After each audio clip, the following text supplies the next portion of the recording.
Don't go there. You are a technocrat. I mean, you can speak to whether or not it was appropriate or inappropriate for that to occur. Would you have done that as a permanent secretary? Politicians get the information from wherever source that they can.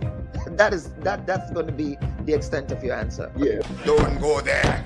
There's a lot of noise around the data protection bill that, in my respectful view, is not warranted. I was one of those making noise, and it's simply because I was concerned about that specific section 33. Don't go there. Are you going to be offering yourself up as political leader of the party?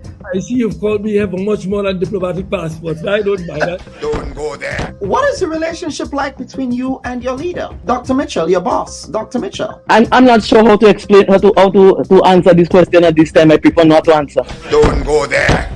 They said that you approached the bank for the loan before the election and that it only materialized after the election. There are also conflicting reports around the quantity of monies that were received.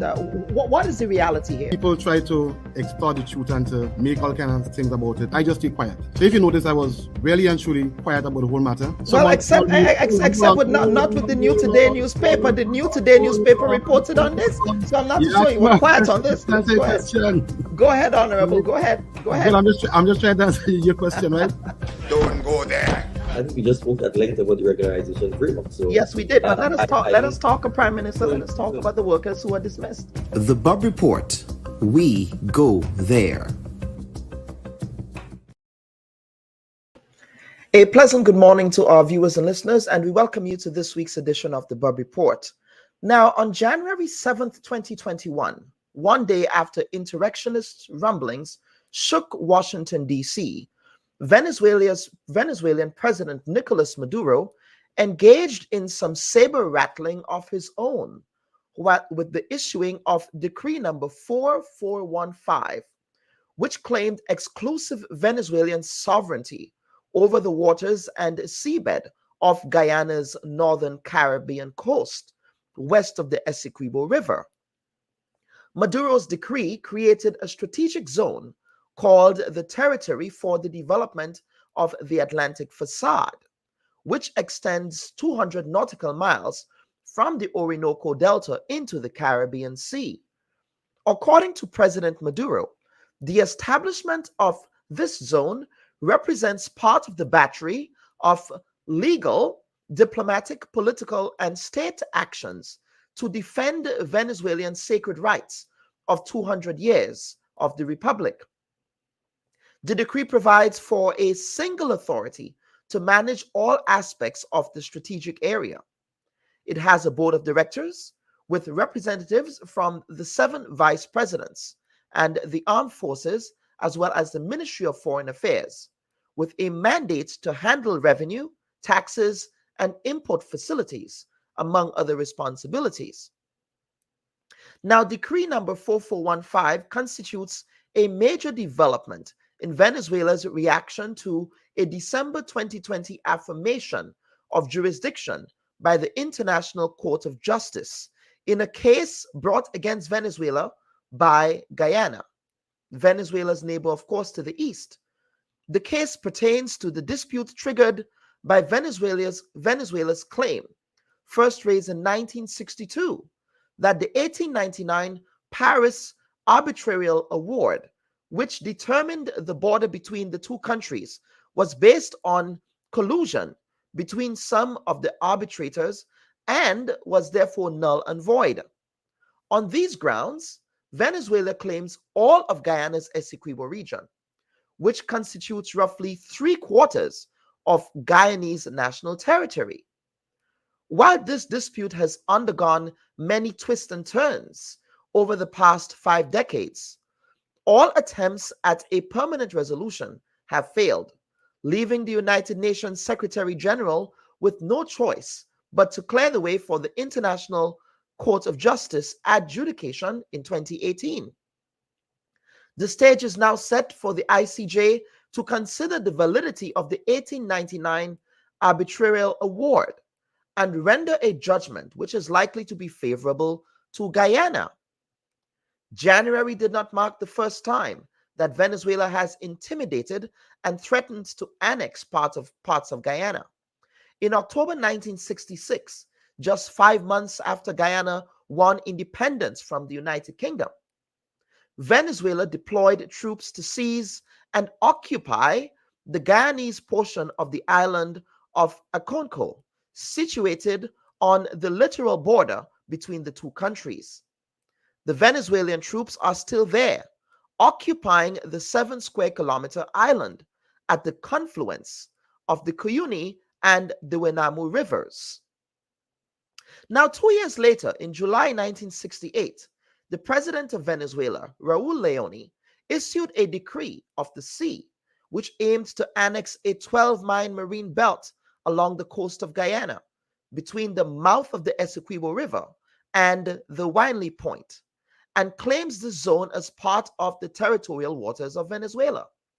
Leone's decree also ordered the Venezuelan armed forces to occupy and exert control over the small maritime strip. The following year, Venezuela failed in its attempt to instigate a secessionist rebellion among indigenous inhabitants of the Ruinui region of southeastern Guyana. The Guyana Defense Force successfully quelled the insurrection on January 2nd, 1969. Now, Maduro ramped up provocations once again in May 2015, issuing Decree 1787, which asserted Venezuela's sovereignty over Guyana's entire maritime area adjacent to the Essequibo coast, and authorizing the Venezuelan Navy to enforce this claim.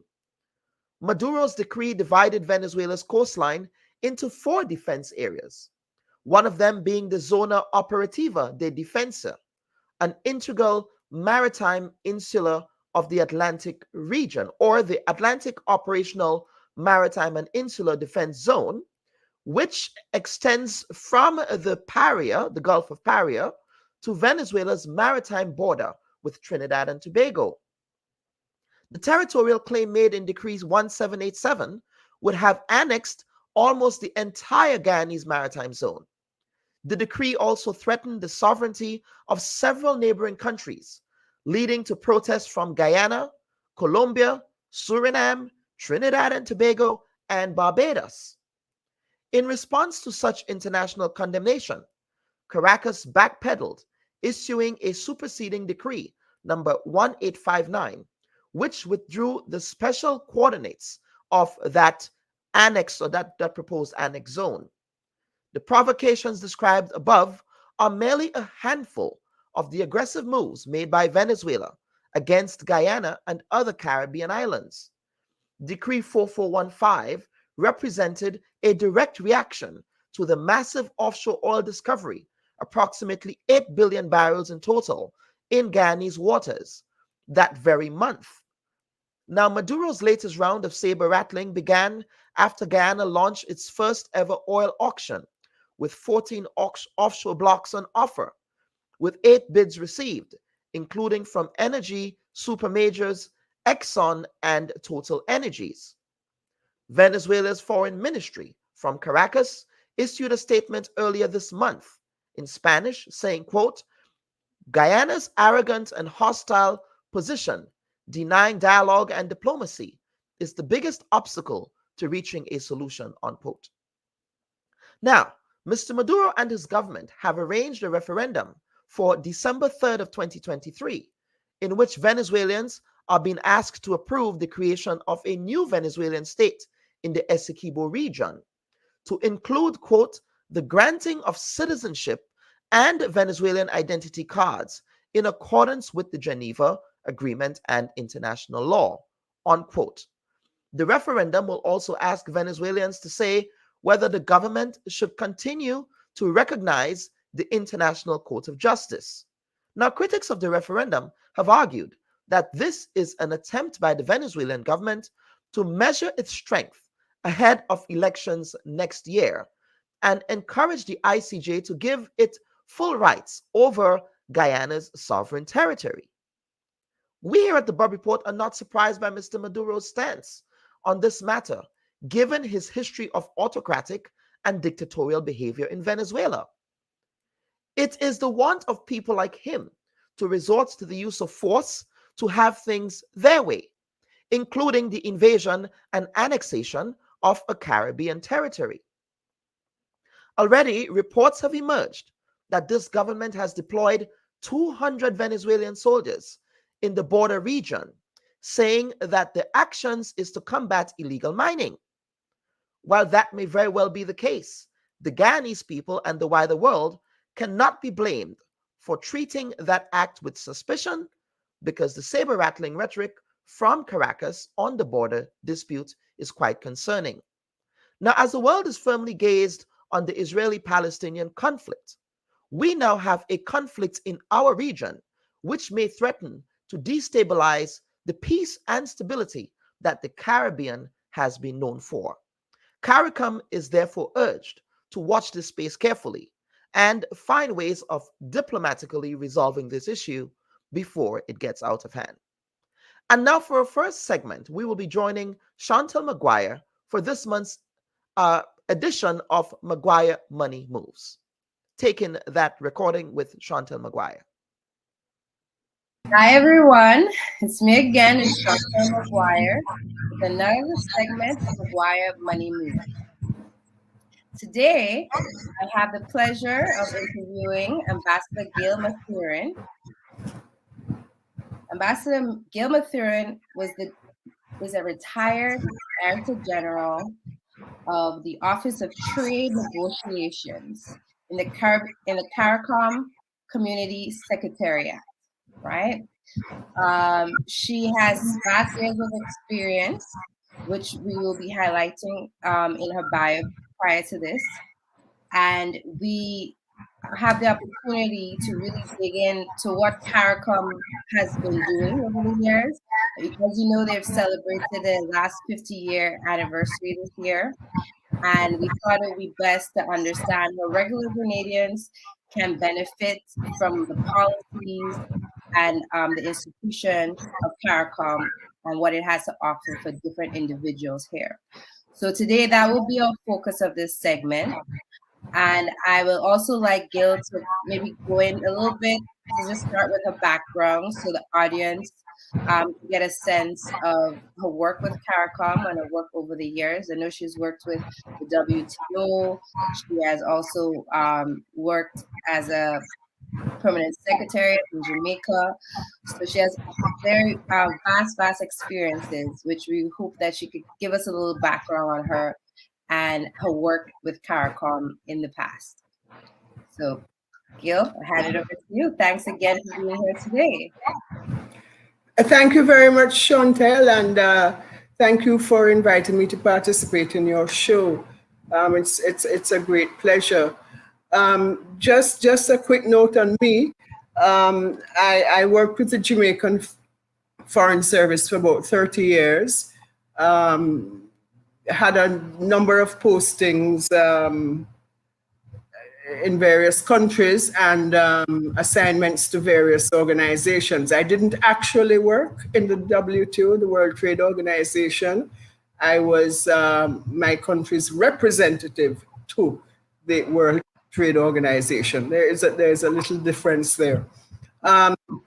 When I retired from the Jamaican Foreign Service, I then joined the Caricom Secretariat and was Director General of the Secretariat's Office for Trade Negotiations.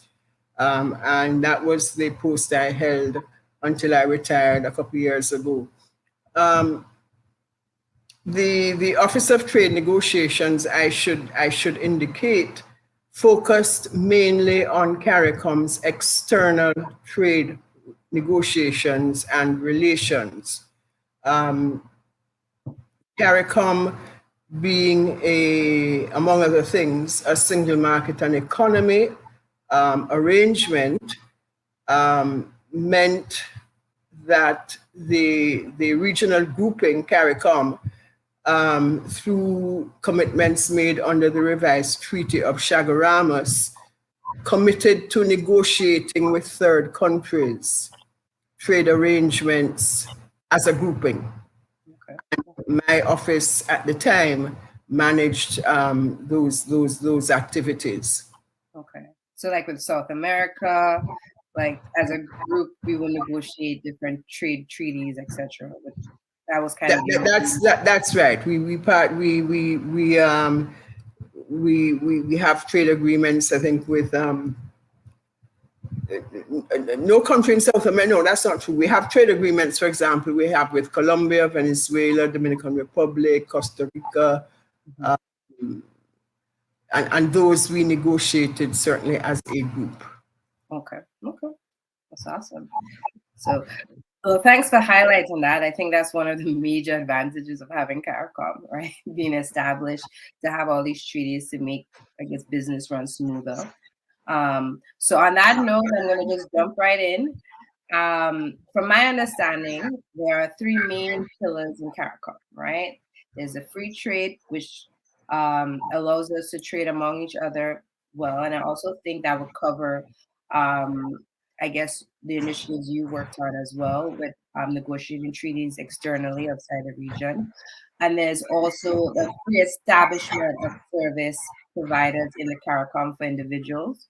I think this implies that you could set up shop in different countries once you're Caricom national, right? And so these, and then lastly, the free movement, which we've seen from the 50th anniversary, that they were planning to allow free movement, not only for skilled workers, but for almost every worker, I think is the goal for the 50th anniversary. I think it's still being worked out from what I've heard.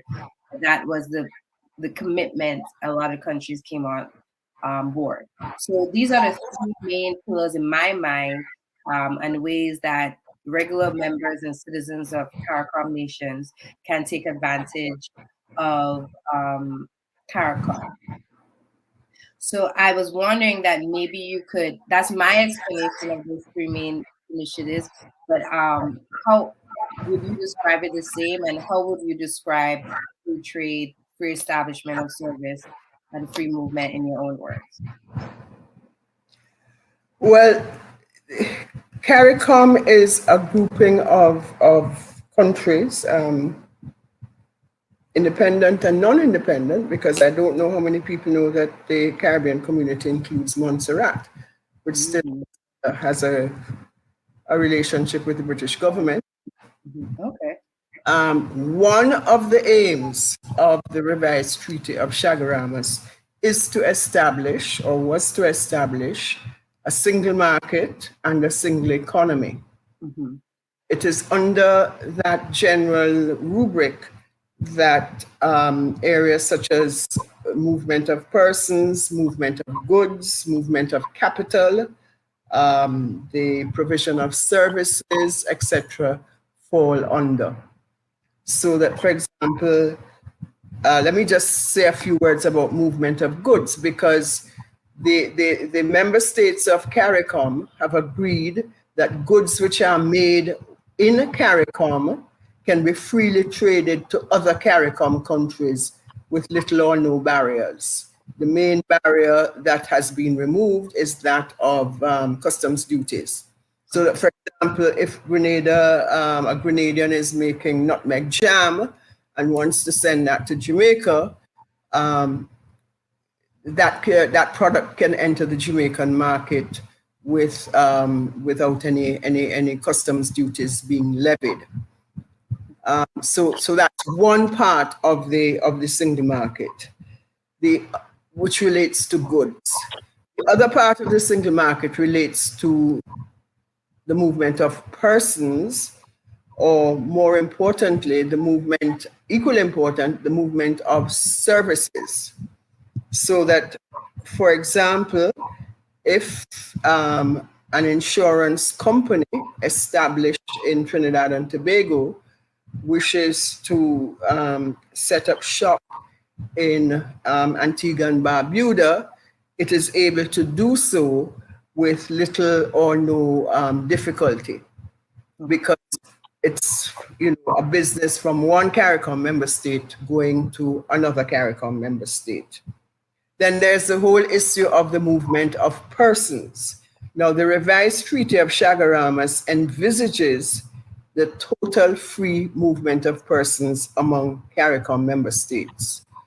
However, that is still a goal to be realized. And you made reference to the announcement made, I think it was at the last Heads of Government meeting in recognition of the 50th anniversary of Caricom, that the governments had decided that by sometime next year, they will meet that aim of the revised treaty, which is the totally free movement of persons, which means you can move in the same way that I think it exists among the OACS countries.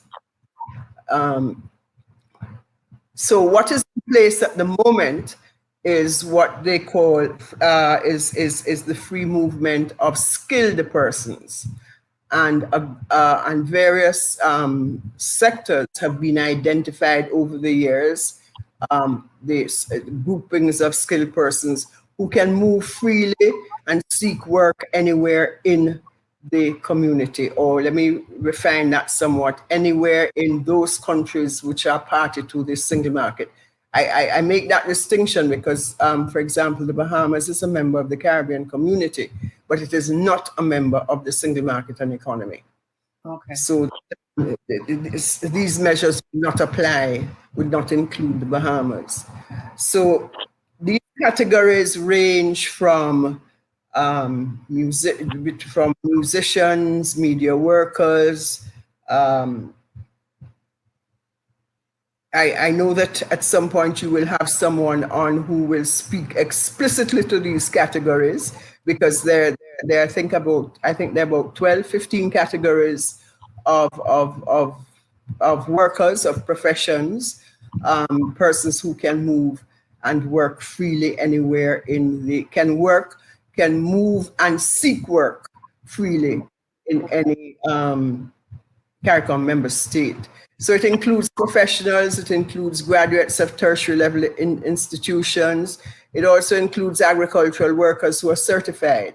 It also includes household help who are certified. It includes, as I said, musicians, artists, sports persons, media workers, very important, a number of other categories. And those persons, once they are issued with a skilled person certificate by their host country, they can use that certificate to go into another CARICOM country to seek work and to live. What is envisaged, what is envisaged in the revised treaty and what heads have now committed to doing is that there will be free movement of all categories of persons in the community, as I said, at some point next year. With that goes the commitment for the free movement of capital, because obviously if you can set up a business, then you want to know that you can move your money freely. So there's a commitment to the free movement of capital, and there is also a regime that allows you to provide services freely throughout the community. Services, in other words, if you are a lawyer or if you are a garden designer, you can provide that service freely in another CARICOM country, other than your own. Okay. These are some of the provisions which benefit the people of CARICOM. There's still a lot left to be done, but I think this is a significant. These are meaningful developments in the region. I just want to say a quick word about CARICOM is not just about the single market and economy. One of the very important elements of CARICOM is the functioning cooperation.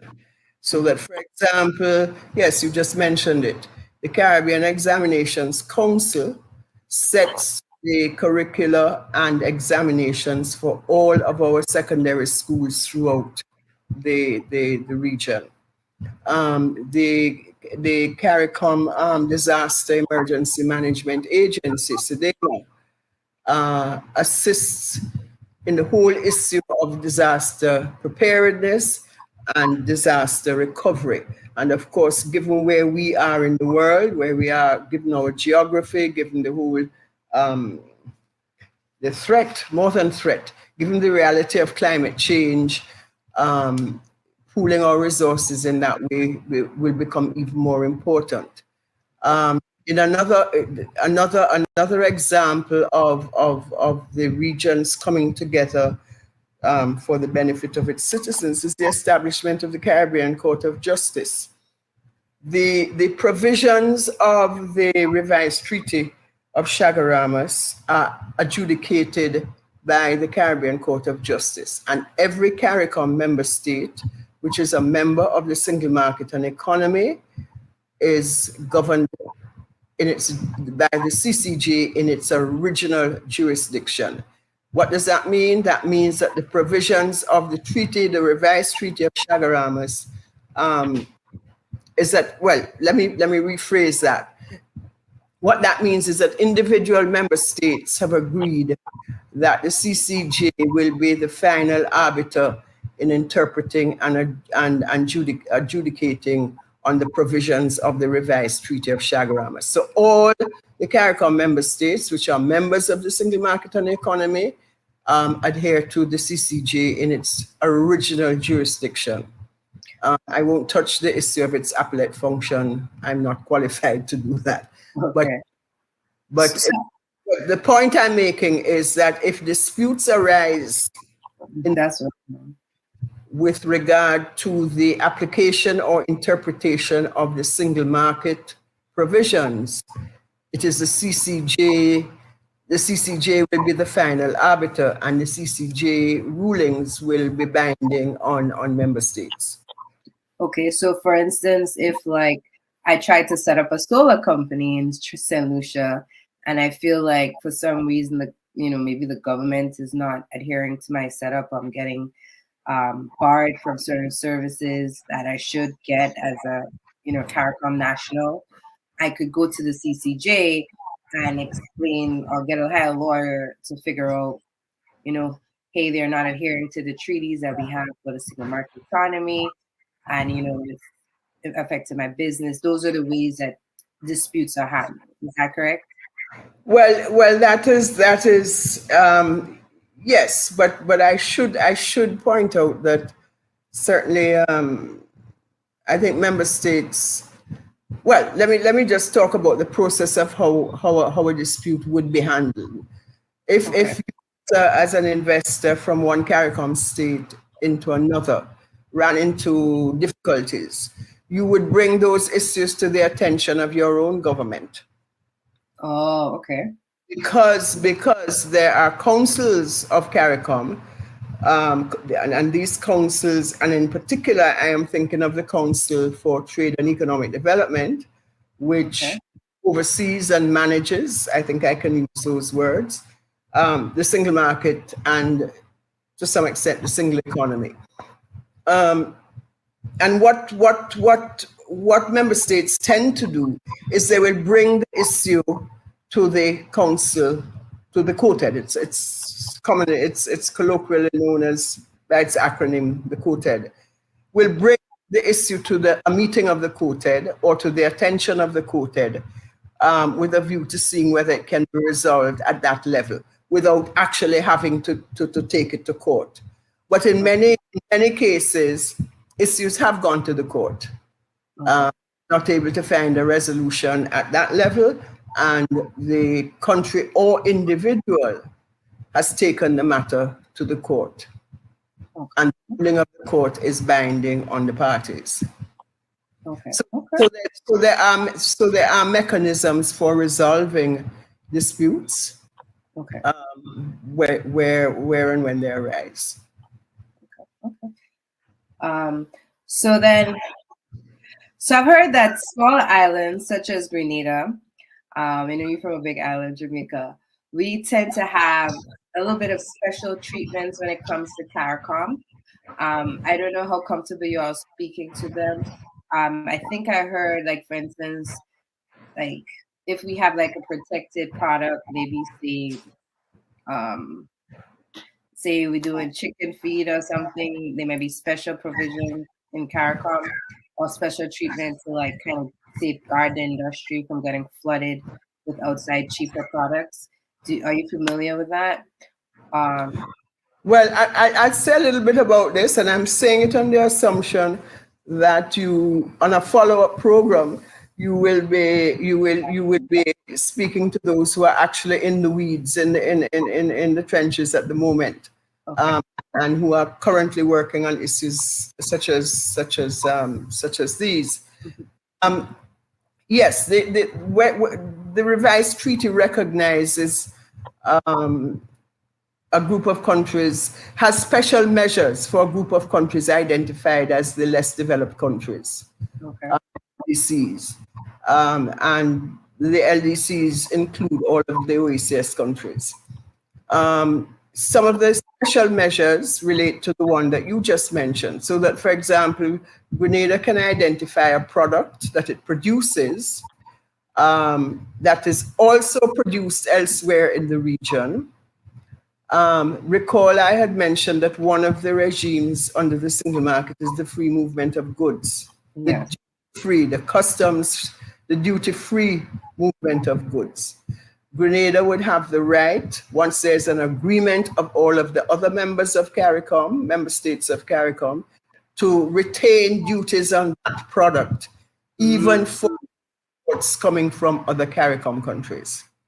Okay. Normally, treaty rule is that you would not impose import duties, customs duties, but for that particular product which Grenada has identified as a sensitive product and one that it wishes to protect somewhat, Grenada would have the right to retain the duty. So that's one special measure for the LDCs.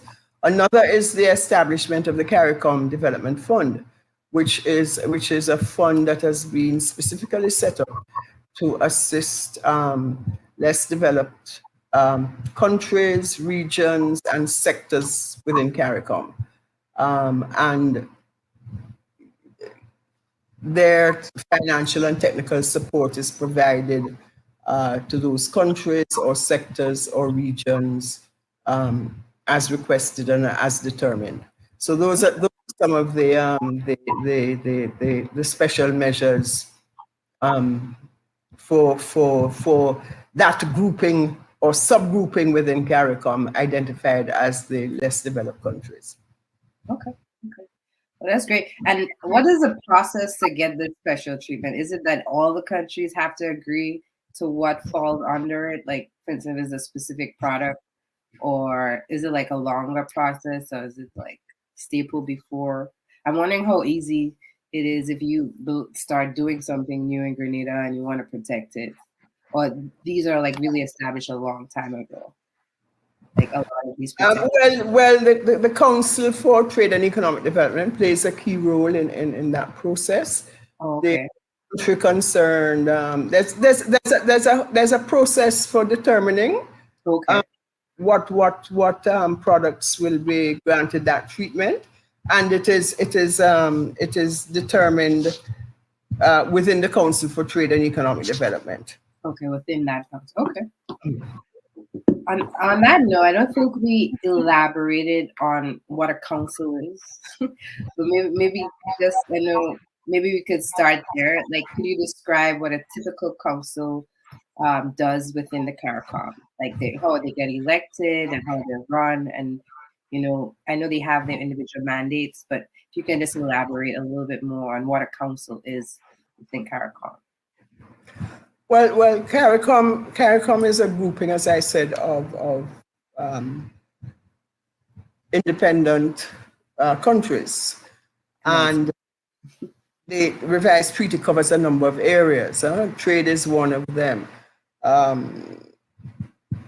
Foreign policy coordination is another. Okay. Finance and financial matters is yet another. There's the social policies, the coordination of social policies, education, health, etc. Security, a very important issue for Caricom. And the management of these portfolios, let me use that word, is done by the member states themselves. Okay. But you want the relevant persons from member states to be involved in discussing, say, security issues or educational issues or trade issues. So there are various councils which are made up, the membership of which is all of Caricom states, so that all member states sit on every council. Yes, and the chair rotates. There's usually a rotation schedule. So there's the issue of election to councils does not arise within Caricom. So that if you go to a quoted meeting, for example, that's the Trade and Economic Development Council, every member state has a seat on that council. Okay. And we'll discuss and we'll ensure that the national officials who deal with those issues are the ones who would sit on those and on that council. And of course, it's at the top is the Conference of the Heads of Government themselves, who can look at any of these issues as and when necessary. So a lot of the work that goes through the councils go to the heads of government for final sign-off, decision, whatever. So as I said, so the notion of election does not arise within Caricom. Every member state has a right, has a seat on every council. On every council. Of the community. Okay.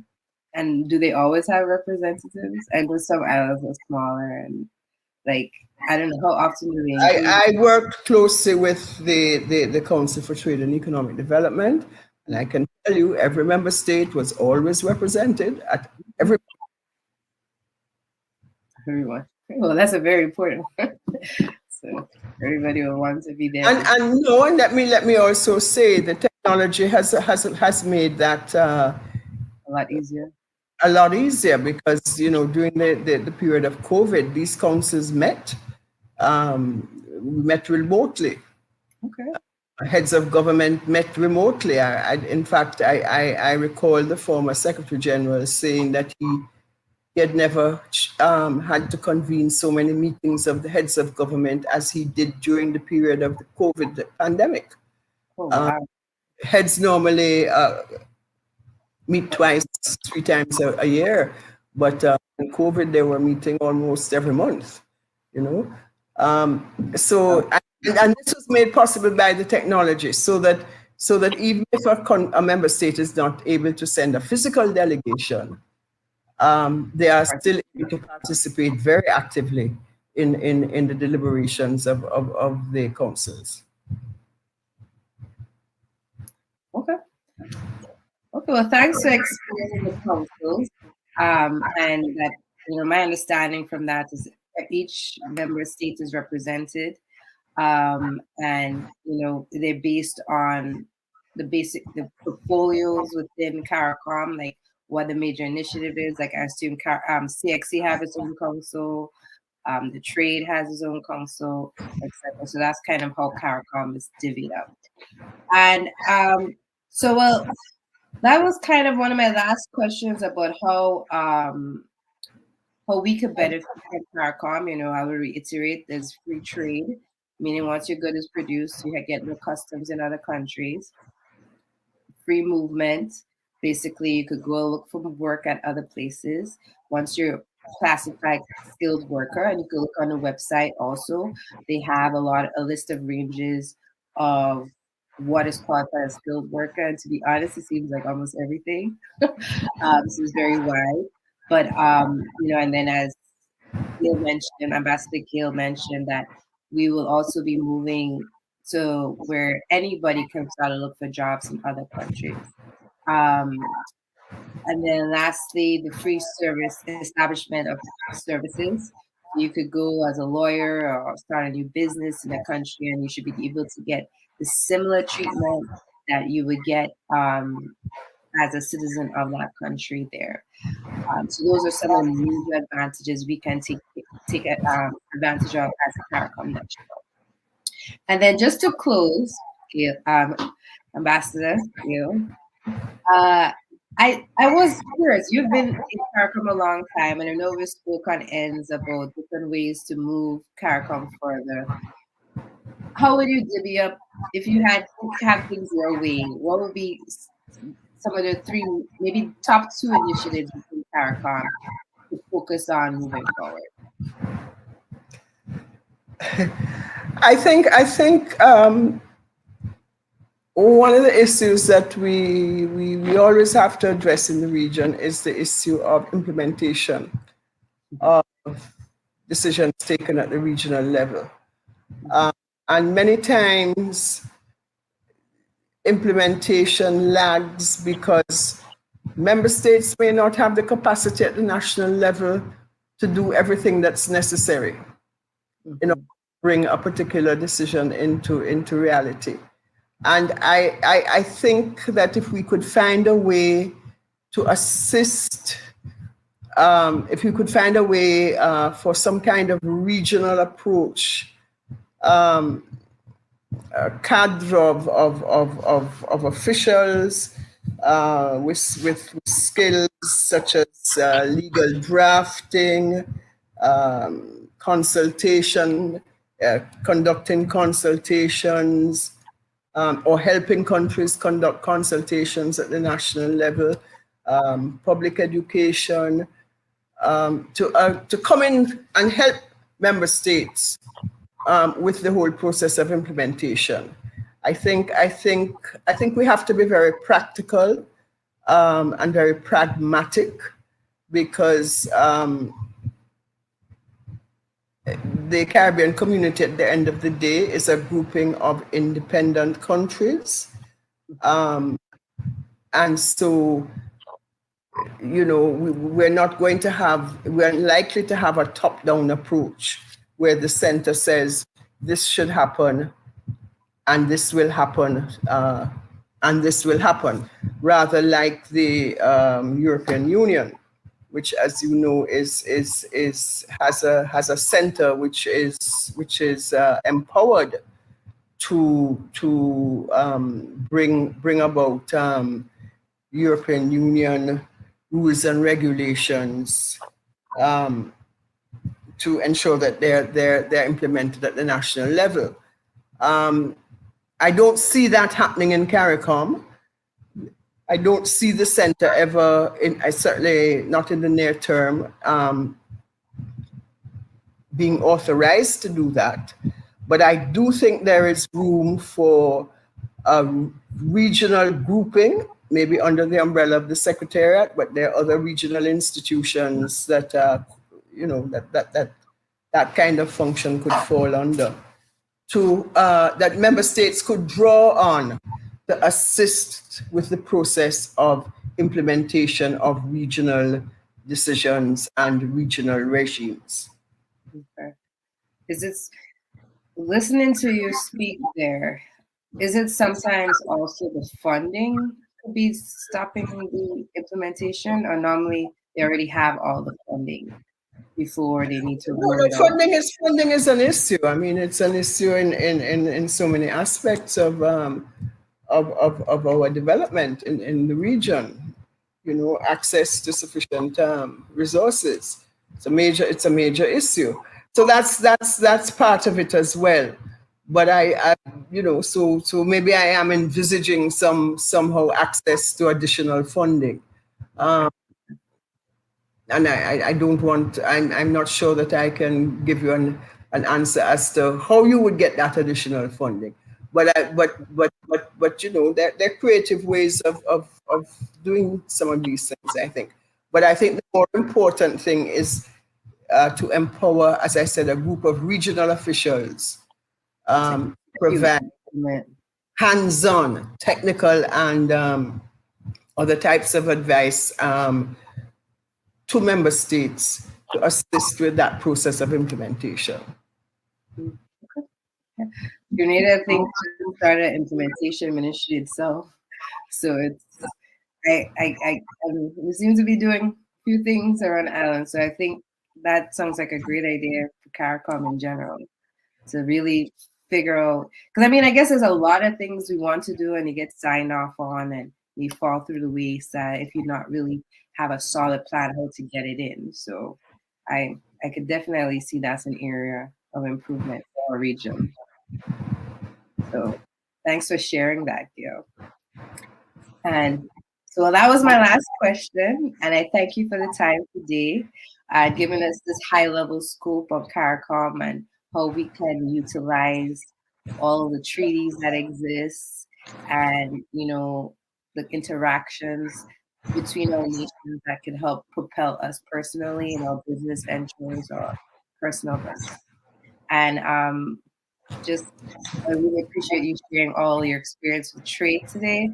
And, you know, that's one key area where I think more nationals need to be familiar with, you know, the advantages that exist in those areas.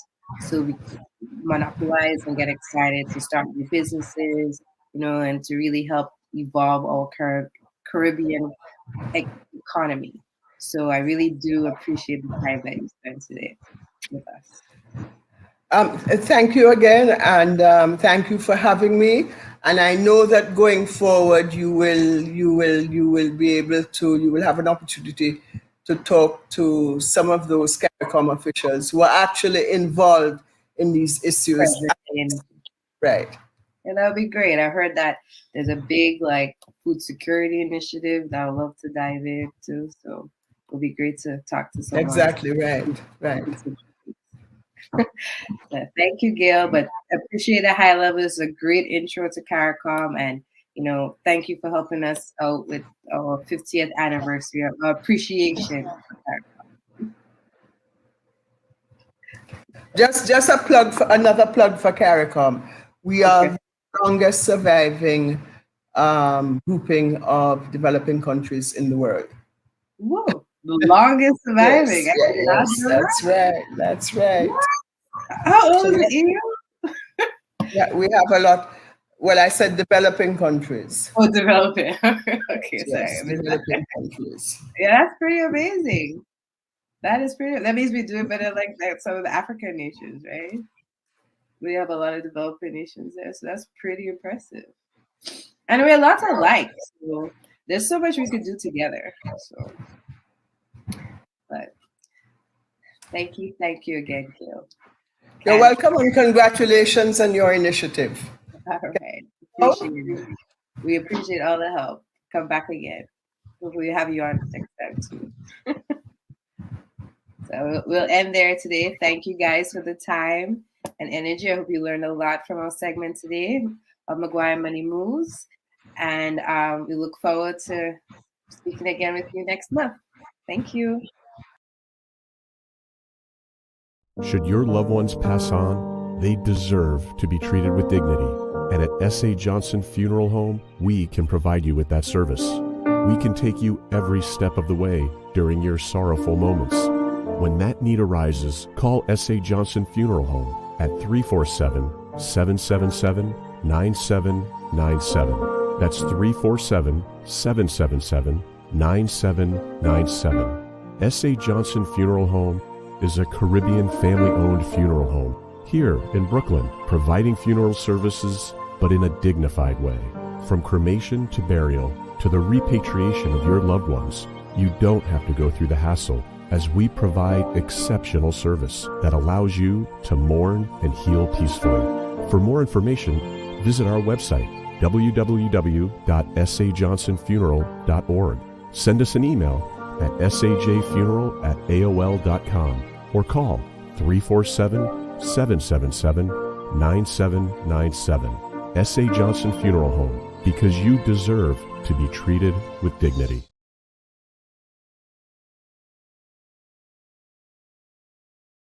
Hello everyone, I am Chontelle Mc Guire. a local bred Grenadian actuary and asset liability management expert. Are you satisfied with your current finances? Are you curious and constantly looking for ways to make additional income? Join me on the Bob Report as we strive to empower you, our valued audience, to become more financially literate and help evolve Grenadians into a mindset that's investment focused and entrepreneurial. Literacy is about freedom. It's about being able to control your money and not letting your money control you. It's about foresight for a brighter future. Our core mission is to promote financial literacy and share money-generating opportunities for everyone. Join us on the last Sunday of every month, starting July 30th, as we strive to provide the keys to financial freedom.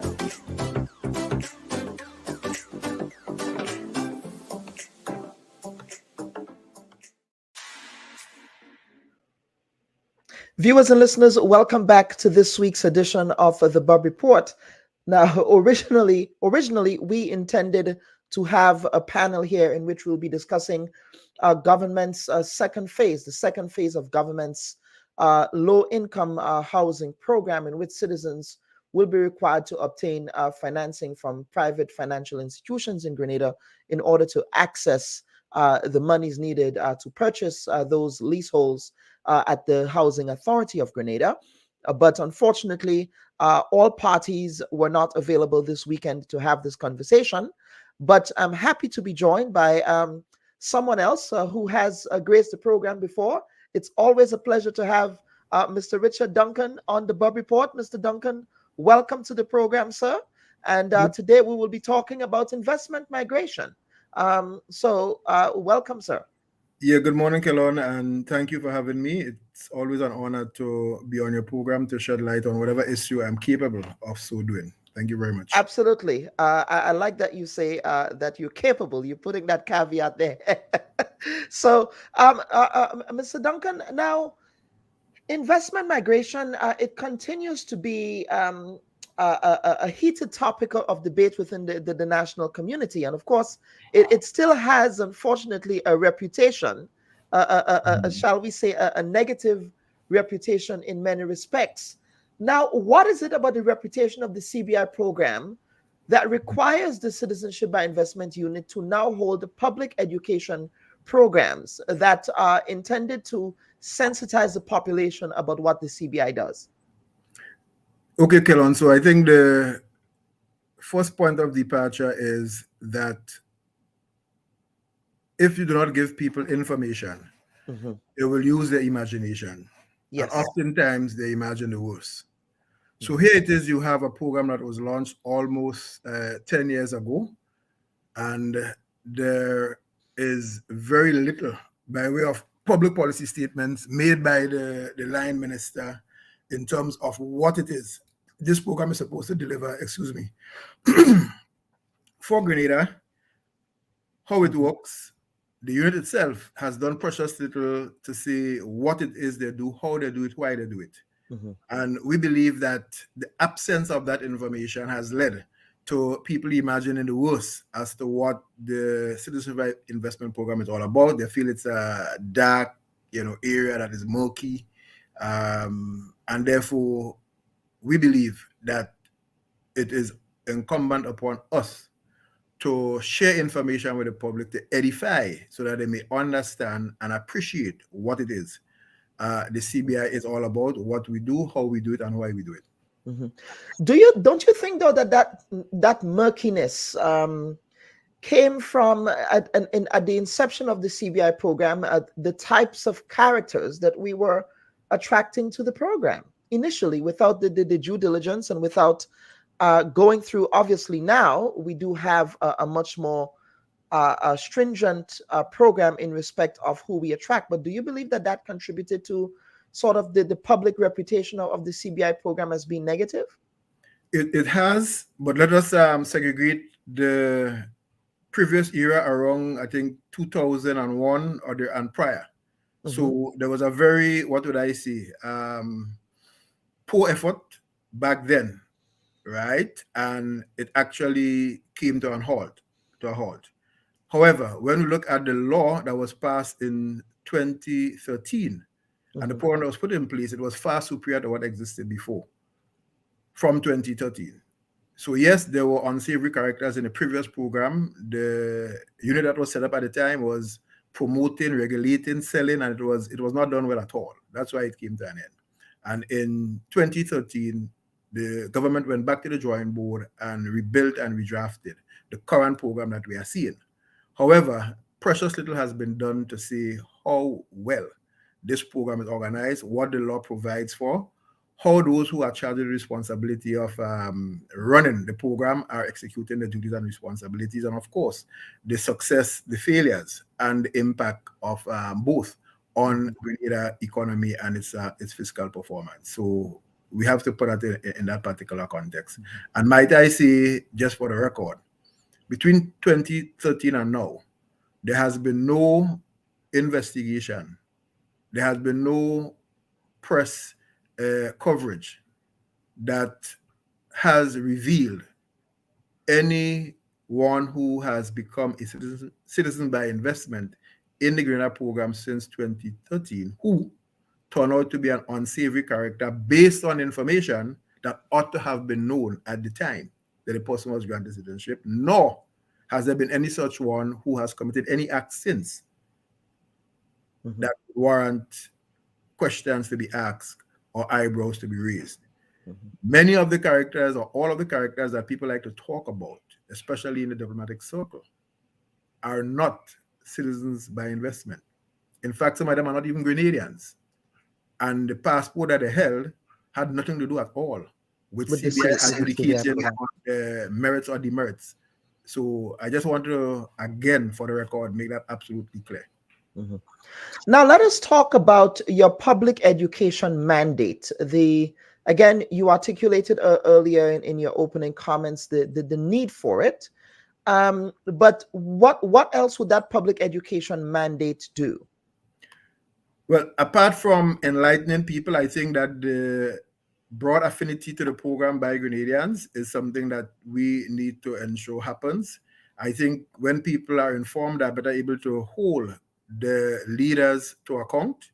When people are better informed, they are in a better position to engage in constructive debate and to fact check some of the things that are presented to them over time. So that is our role. We believe that the way the system is supposed to work is where, as public officials, which I think is what those of us on the committee are, as well as the staff, must be held accountable for the stewardship which the Parliament in law has granted us the privilege to carry out. So by informing people, they can be in a better position to hold us to account as to how well we do the job. Now, there are other things that we are going to do, which will be revealed in the fullness of time. For example, upgrading our website, presenting information and data that is much more user-friendly. The CEO himself will have a LinkedIn, feed, and will be sending out information from time to time. So again, globally, across the diaspora, people can, be edified as to what it is we're doing, how well or not well we are doing in the program, and I say before, hold us to account and raise the level of the game in the CBI.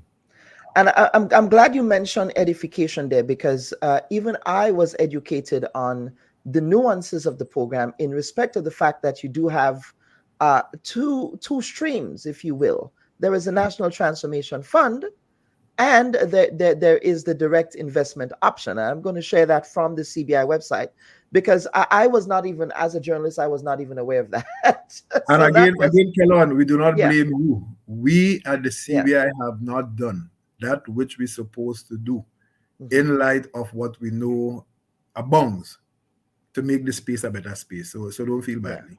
Yeah. Okay. But on the website, it speaks to those two streams of investment. Of course, it speaks to the National Transformation Fund. CBI investors, they can contribute they can obtain citizenship by way of the National Transformation Fund and by way of the real estate investment options, right? The approved real estate projects. And of course, the National Transformation Fund, another article here speaks to, and of course, this is from the Investment Migration Daily, but of course, it speaks to the areas of investment that happens within the NTF. It's tourism, agriculture, alternative energy. I suspect healthcare as well. I'm not seeing healthcare there, but really, it said that the article goes on to say a hefty 2/3 of capital projects and programs at Grenada's Ministry of Social Development and Housing were directly financed by the NTF between 2016 and 2022, according to government data. So it does appear, Mr. Duncan, that the National Transformation Fund here does a lot in respect of making that contribution to national development as well, as opposed to the real estate option, which is what gets much more play, shall we say. Yeah. So, Dr. Bob, clearly, the National Transformation Fund is significant. There's another element of it, apart from going into financing capital projects. And by the way, we have just erected 2 billboards at the Monkuma Road Junction, because that project was funded from CBI resources, and the River Road flood mitigating project, basically letting the population know, big and bold, that these 2 projects and the others to come were funded by the CBI resources from the NTF. But the NTF has another component in law, whereby a percentage of those funds need to be set aside in a buffer fund, if you may, for a rainy day, so to speak. Now, that's supposed to have been a 40% of all the takings from the National Transformation stream. That has not happened over the years, or since the regulations came into play. Under the current stewardship, the regulation has been amended. The 40% set aside into the buffer fund has been reduced to 10%, and it has been consistently funded since then. So again, it's something that we are happy to report, that we are improving the administration of the program and complying with that which the Parliament has mandated the Ministry of Finance and the CBI Committee to do over the years. So I see what you're doing there is that you're letting citizens know that these are the tangible benefits that arise from the program, so that they can also hold the public officials to account. I like the framing there, but I think it's extremely important for us to be able to let people know, hey, this is funded by CBI, you know what I mean? And not just the resorts, which have been a subject of controversy as well. But I mean, it's a controversy that I like to debate with people, right? Like Brian, who is not here today. But yeah, my good friend Brian. So you look at I think the Grenada Land Actors Inc. website, and they have a very bold and very nice statement there, which I'm going to paraphrase now, says that the land is for the benefit and well-being of the people. And I would say, but not by leaving it in its original state.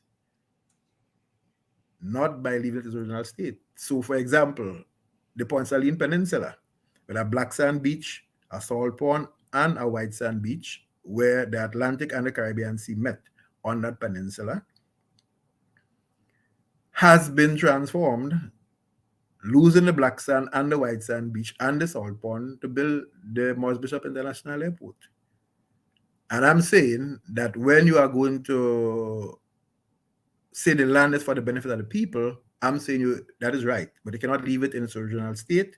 And therefore, what is required is a responsible development, right? You weigh the cost-benefit analysis, both economic, social, and otherwise, as well as environmental, and you decide what is the best course of action to take.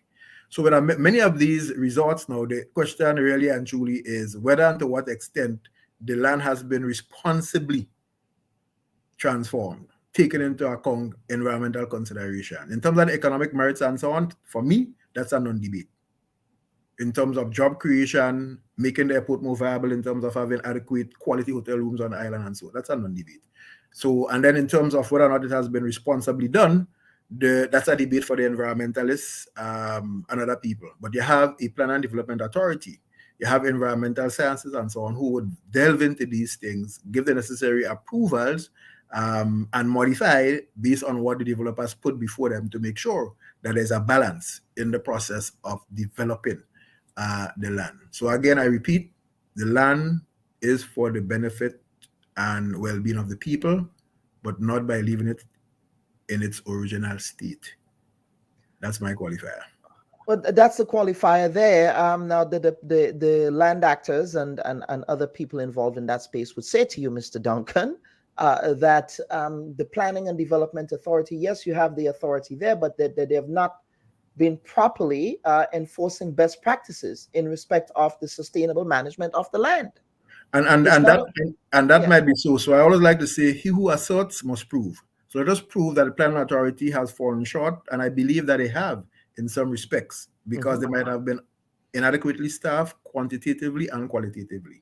They may not have done their job as well as they should have. And that's why I'm saying, let the information be available so people who are entrusted with a public mandate by the parliament can be held accountable. So absolutely no quarrel there at all. And quite frankly, and this has nothing to do with you, of course, but I do believe that the Planning and Development Authority needs to have a public education of their own.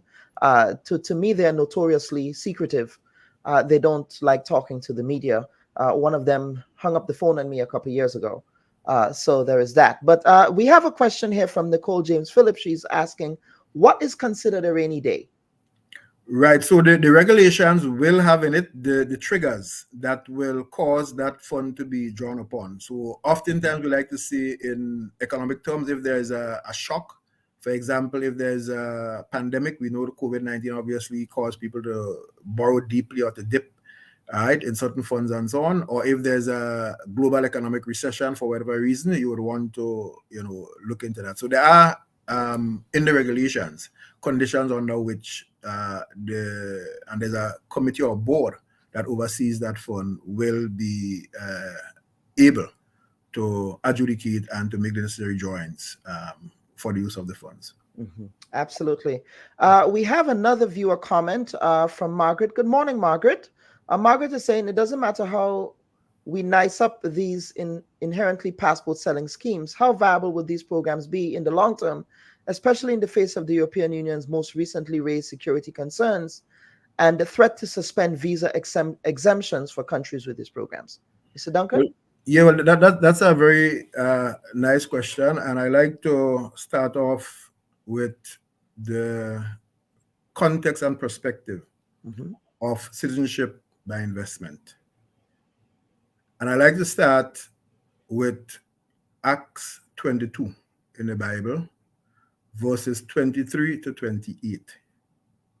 When the Apostle Paul was arrested and was about to be flogged,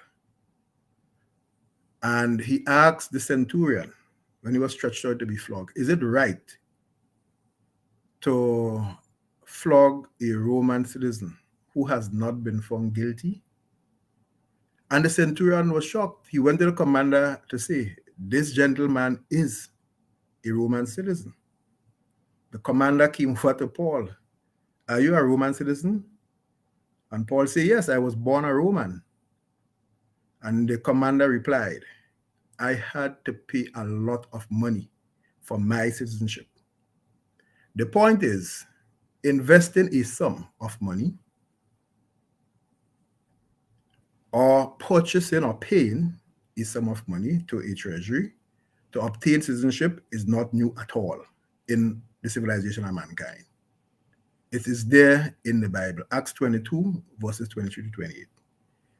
Globally, investment migration exists in almost 100 countries. So there's nothing new that is being invented. It has evolved. There are new incarnations of it and so on, and that's fine. And as far as the current incarnation is concerned, with the 5 OECS countries, including ourselves, yes, in this global economy, one cannot undertake an endeavor oblivious to the concerns and issues that others may have. And these jurisdictions are in engagement with the United States, for example, the EU, the UK, right? So that the risk profile of these programs can be reduced, that the already high quality of due diligence and so on can be enhanced. And as you are aware, Dr. Bob, in February this year, 2023, on the 25th, the OECS prime ministers involved in CBI and the US Treasury promulgated the 6 CBI principles on which the reform of these programs are going to take place. So I like to say to people, it is very clear to me that only those things which evolve and mutate as the environment changes have a chance of sustainability. And I agree that in the current configuration and modalities, the CBI programs, if they do not transform and mutate, cannot survive. So that's very clear. And I'm saying that lowering of the risk profile, doing some of the enhanced recommendations made in the due diligence field by the authorities, our partners, are the things that are going to help with that. So I'm not worried at all, at least from a Grenada perspective, as to the survivability and so on. And even if it is not sustainable, why not maximize that which is available prudently, knowing that it has a limited life? But I don't think the life is limited. In its current configuration, it may be, but mutation, transformation, evolution is key for anything to survive over time. So what I hear you saying here is that it appears to me to be a carrot and a stick approach. In other words, Caricom or the countries that are involved in the CBI program make these regulatory changes through the 6 principles, that perhaps the EU might back off of their saber rattling to impose visa restrictions vis-a-vis travel. Is that what I hear you saying? Maybe not. Because the 6 principles that we talk about are with the US, not the EU. Okay. And while those things, when implemented, would also lower the risk profile for the EU and address some of their concerns, they may have other nuances they wish to talk to us about. And obviously, the dialogue has to take place. And let me make the final point that there is constructive engagement taking place. We know that the United States, for example, has its own program. Some jurisdictions in the EU, they have their own program. And therefore, we can learn from each other and improve on what we do in our own space. The way in which we go about it is extremely important. And I'd like to say that constructive engagement is ongoing. And I'm quite certain would result in positive outcomes. And by the way, even as we speak, the electronic travel authorization program that is going to be implemented in the EU and in the UK and that stuff, right? Whereby a traveler arriving in or transitioning through these jurisdictions has to complete an electronic travel authorization, whether it is visa-free or not, is another line of defense that these countries have to determine who they allow in or not. And I tell you, do not board. Even if you have a visa, do not board unless you get clearance through the electronic travel authorization. Process, yes. Precisely my point. So I'm saying that the security concerns that they have, minus CBI or with CBI, is partly taken care of with the ETA and ETAS that is coming on stream in 2024. And by the way, no one should ever suggest that the reason why these things are coming is because of CBI. Australia had ETA long before CBI existed and was required of Caricom, not Caricom, but Commonwealth citizens to get an ETA to enter Australia before even buy a ticket and board a plane. So it is nothing new in the Commonwealth jurisdictions where there exists visa-free travel among us. Yeah, we have another viewer comment is saying the understanding of the CBI program for us here is a revolution of the mind. Our citizens from all over the world travel to more developed nations vying for citizenship, which we here benefit from in the name of diaspora. My point is it's done all over the world. Well, perhaps, Cadella, you should tell that to former Prime Minister Tillman Thomas, who was vehemently opposed to the CBI program.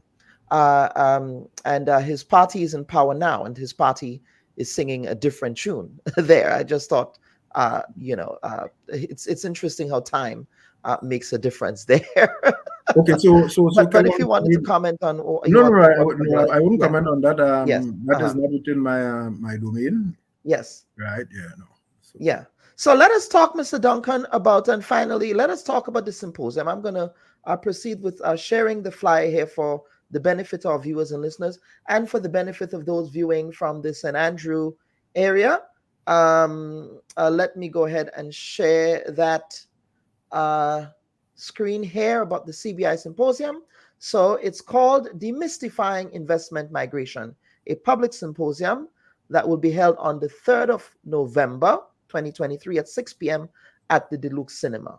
You have Dr. Wayne Sandiford, Mrs. Afi Ventu de Vega, as well as Mr. Thomas Anthony. Talk to us about this symposium that will be happening there on the 3rd of November.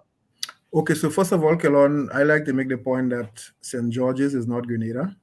Yes. And therefore, when we are we agree with that. Right. When we are looking at these things, we need to, bring it to different parts of the country. Even though it's a national event, it's not just for St. Andrew's people. It's just being held, in St. Andrews. So, nationwide, and also it's going to be live stream. So folks in the diaspora should bear that in mind. But basically, it is the second one that we're having. We had one in November of 2022 that went quite well. That was held in St. George's at Spice Inn.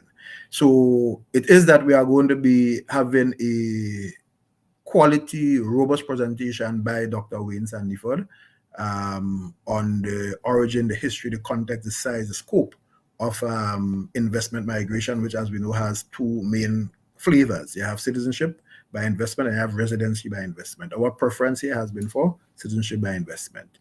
And look at who all the global players are. And by the way, while this is a multi-billion-dollar industry, Grenada has less than 1%, of this industry. So we had to bear in mind there's absolute room for further growth and expansion in a responsible way with our participation in this multi-billion-dollar enterprise or industry.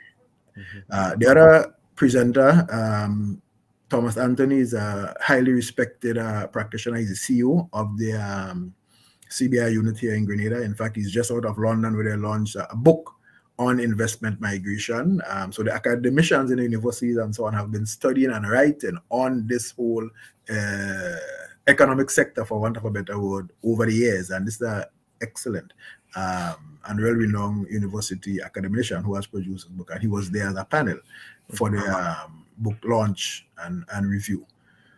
And then we have our Afi Ventu de Vega, one of the foremost practitioners as a local agent in the industry. And more noteworthy is that she is a member of the Investment Migration Council, which is an international body that attempts to influence the quality and standards by which investment migration is practiced across the globe. So practitioners, member countries, and so on are involved in this endeavor, and we engage in research, intellectual conferences and so forth. In fact, there was one in London in May of this year where globally we try to improve the investment migration space. Okay. Yeah, now let us talk about so this symposium in Grenville. Would you be taking that to the other parishes as well? What would that look like over the next couple of months? Yes, we will be taking it. So while we started off by saying it should be annual, we realized that we could do better than that, right? So there will be others in the coming months in 2024. Right, and we want to encourage people to come out. Don't wait for when it comes to your parish or your neck of the woods, as it were. We'll have a free and open discussion and debate on the issues. We also will have a nice cocktail reception at the end, because we believe it's important that after those discussions, not everyone wants to ask a question openly or online. You then get a chance to engage the presenters as well as other members of the CBI committee who will be present at the symposium. Absolutely. I think this will be a good way of meeting the people where they are. You can't assume that everybody's online. Everybody's not online, right?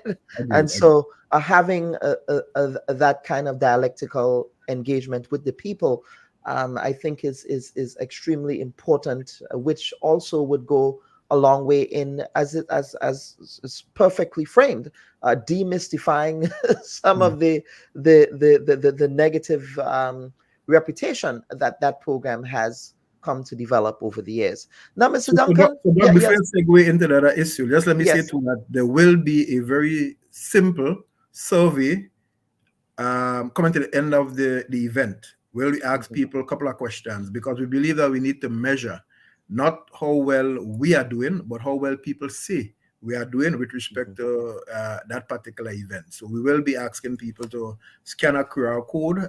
If you don't have that, I think the program will have a perforated edge, and the questions will be there where you can just, give us your feedback, and we will greatly appreciate that. I believe it also will be online, so we'll ask the people who are online to also take part in that survey to give us some feedback on the event.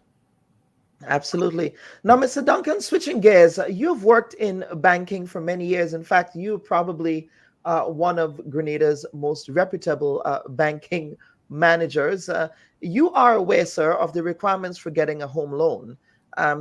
Quite frankly, I think it's a high bar. They want to get, shall we say, x-rays of your insides in order to give you a loan. Now, Mr. Duncan, can you comment on whether or not local banks are providing mortgage products to citizens within a lower income range is something that is traditionally practiced?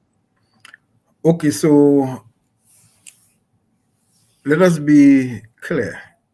I will make a very bold statement that some of the pushback we are hearing on the initiative of lending to low-income people to own homes, some of the pushback we are hearing is out of obviously misunderstanding and ignorance. Others, I believe, in the main, from people who know better, I believe they are basically upset, for want of a better word, against the genius and generosity of this initiative. I will repeat, against the genius and generosity of this initiative. What is? Yeah, go so ahead. No. So you could ponder on that. No, yes, So here you have an opportunity to create generational wealth. Right now, you have a lot of people in Grenada, folks, who do not know where to start. We like to believe that everybody's experience is like ours. It is not.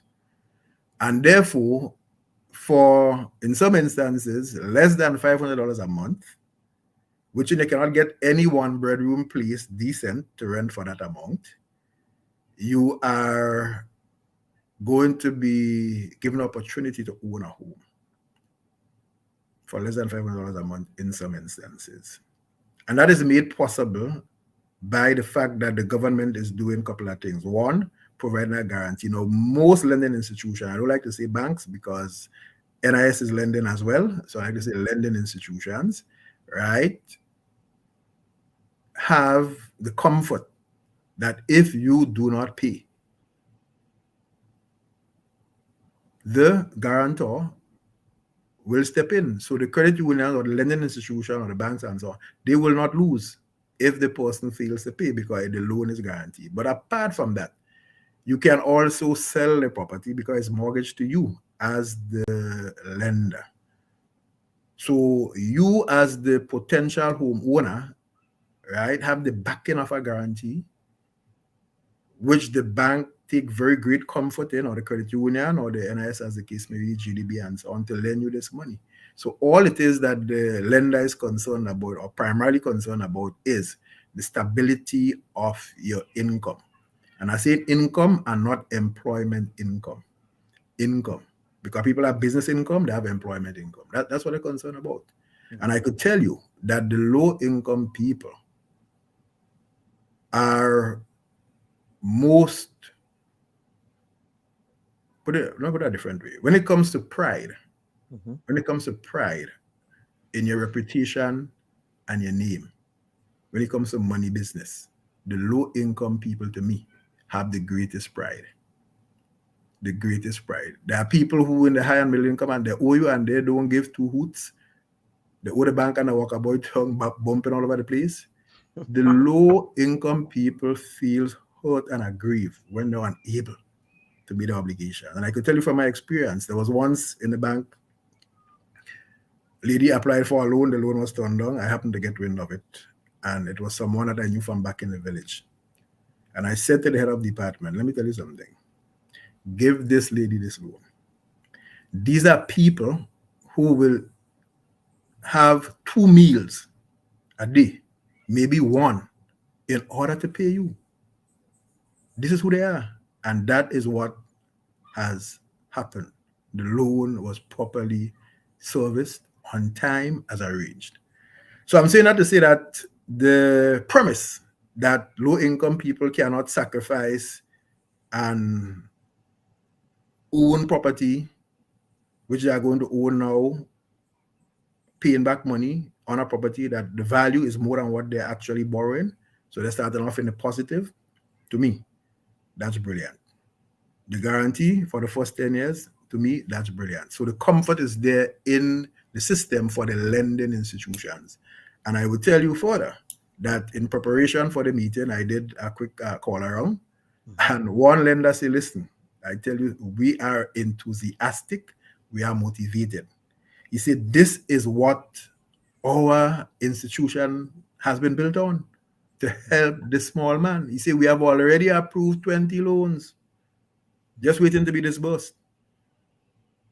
Okay. So I'm saying that with a competition among such lenders, rest assured, in my view, 2 things will happen. One, the interest rate at which they lend is likely to go down, because if you're a smart borrower, you don't talk to one institution, you talk to 2 at the same time. And when I come up with a better deal, after you get it in writing, you present it to the next one and say, hey, can you match or better this? If not, So there are ways, and we have to help people, those of us who have succeeded, with the smarts and the savvy. They can learn, they can improve, they can grow, they can get wealth that they could pass on to the next generation. So it's a long way, Kellon, of saying that, in my humble opinion, as a banker and as someone who has seen the transformation of individuals, villages, and the society over a long period of time, this is genius and generosity combined, and has the hallmarks of taking a group of people intergenerationally to the next level. Mr. Duncan, it's always good getting your perspective on this matter as someone who worked in the banking sector. So thank you for appearing on the Bub Report this week, sir. I will be paying attention to that symposium, that investment migration symposium there, and I hope that will give citizens an opportunity of learning much more about the intention and the impact, the socioeconomic impact of the citizenship by investment program. Mr. Duncan, thank you again, sir. Thank you very much, Dr. Bob. Appreciate it very, very, very much. Thank you. And absolutely. Thank yes. Our viewers and listeners, that was Mr. Richard Duncan, OBE of the Citizenship by Investment Unit. So we want to thank him for talking about also really delving into an issue that, quite frankly, has become political. But as a banker, we believe that he has very good expertise there. As a retired banker now, he has very good expertise in understanding financial products. Very, very important explanation there. Now, viewers, on behalf of the producers of the Bub Report, I'm your humble host, Dr. Kellen Bub. We will see you next week for another installment of the Bub Report. Take care now. Bye-bye. Don't go there. You are a technocrat. I mean, you can speak to whether or not it was appropriate or inappropriate for that to occur. Would you have done that as a permanent secretary? Politicians get the information from wherever source that they can. That's going to be the extent of your answer. Yeah. Don't go there. There's a lot of noise around the data protection bill that, in my respectful view, is not warranted. I was one of those making noise, and it's simply because I was concerned about that specific section 33. Don't go there. Are you going to be offering yourself up as political leader of the party? I see you've called me here for much more than diplomatic passports. I don't buy that. Don't go there. What is the relationship like between you and your leader, Dr. Mitchell, your boss, Dr. Mitchell? I'm not sure how to explain how to answer this question at this time. I prefer not to answer. Don't go there. They said that you approached the bank for the loan before the election and that it only materialized after the election. There are also conflicting reports around the quantity of monies that were received. What is the reality here? People try to extort the truth and to make all kinds of things about it. I just stay quiet. So if you notice, I was really and truly quiet about the whole matter. Well, except with not with the New Today newspaper. The New Today newspaper reported on this, so I'm not too sure you were quiet on this. Go ahead, Honorable. Go ahead. Well, I'm just trying to answer your question, right? Don't go there. I think we just spoke at length about the regularization framework. So yes, we did. But let us talk, Prime Minister. Let us talk about the workers who are dismissed. The Bob Report. We go there.